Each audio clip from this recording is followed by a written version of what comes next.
So not too long ago, I was giving a speech to a group of teenagers, and I guess all of the advisors had left the room to go to a meeting in another room, and I looked around, and I was on stage, and there was 300 teenagers in the audience, and I was like, oh my gosh, guys, look, all the adults are gone. We could do anything we want. And that's when I realized that I was the adult in the room. But clearly, I was not thinking of myself as such, which is the funny thing, because I guess on my driver's license, I am an adult, but I normally like to think of adults as the kind of people who have those like little human beings, babies, and they live in those houses or whatever. Which brings us to the subject of this video, which is how it seems that typically a social network early on, if it becomes popular, it starts with the young people and then it like sort of branches out and proliferates to the adults. Like I was a sophomore in college when Jesse Eisenberg originally invented the Facebook, and I was very excited about it because it was just for people with .edu email addresses, but then eventually they started letting on teenagers and then they started letting on adults, and now it's like your mom and your grandparents and like literally every adult you know is on Facebook. And I mean, I'm still on Facebook, and I'm sure you're still on Facebook too. But every time I post something, I'm like, okay, is it okay for my mom to see this, for my aunt to see this, for the guy who I know who like,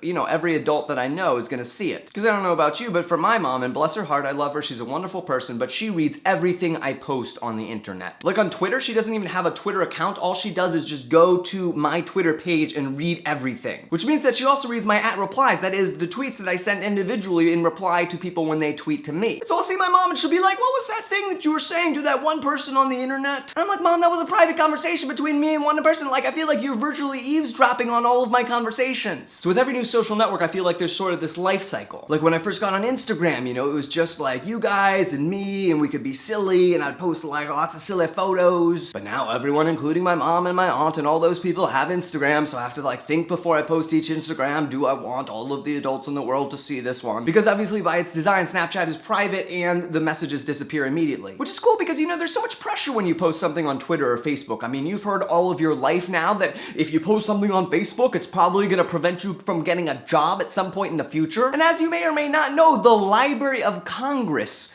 records every tweet that you send. So that's a lot of pressure every time you send a tweet. And so I think that's a lot of the appeal of newer type of apps such as Snapchat or others that delete your messages and keep them private. The appeal is not what the adults and parents think, that like, oh man, people like Snapchat so they can send inappropriate things, and they like Ask FM because they love to bully each other. No, the appeal of Snapchat is that I can send a snap to you and my mom will not read it. Not because I'm gonna snap you anything inappropriate, but just because I wanna have a normal conversation with you where I do not feel like my mom is standing right here listening to everything I say, and the Library of Congress is over here recording every tweet. And that's how Snapchat recreates the experience of a face-to-face conversation, because if we meet in real life, if I say something to you, I say it, and then it's gone, just like that, the way it is on Snapchat. And that's how I feel it is a unique and powerful app. And I think that we'll continue to see the proliferation of more apps like that. Now, I'm sure eventually Snapchat's gonna find a way to let the adults on and let them pry and read all your snaps, and then we'll all leave and we'll find some new thing, and I'll meet you guys there, and we will hang out sometime